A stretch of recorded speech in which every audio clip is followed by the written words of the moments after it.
اور ہر شخص ہمارے سامنے اس حال میں آئے گا کہ ایک فرشتہ اس کے ساتھ ہانکنے والا ہوگا اور ایک اس کے اعمال کی گواہی دینے والا، اور اس کا ہم نشیں فرشتہ کہے گا کہ یہ اعمال نامہ میرے پاس تیار ہے۔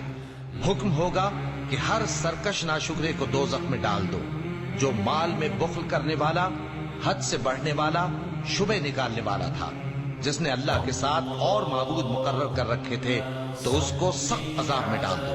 یہ وہ دن ہے کہ اس سے تو غافل ہو رہا تھا، اب ہم نے تجھ پر سے پردہ اٹھا دیا تو آج تیری نگاہ تیز ہے۔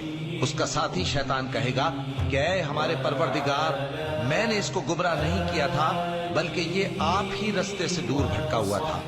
اللہ کہے گا کہ میرے حضور میں رد و قد نہ کرو، میں تمہارے پاس پہلے ہی عذاب کی وعید بھیج چکا تھا۔ میرے ہاں بات بدلہ نہیں کرتی اور میں بندوں پر ظلم کرنے والا نہیں۔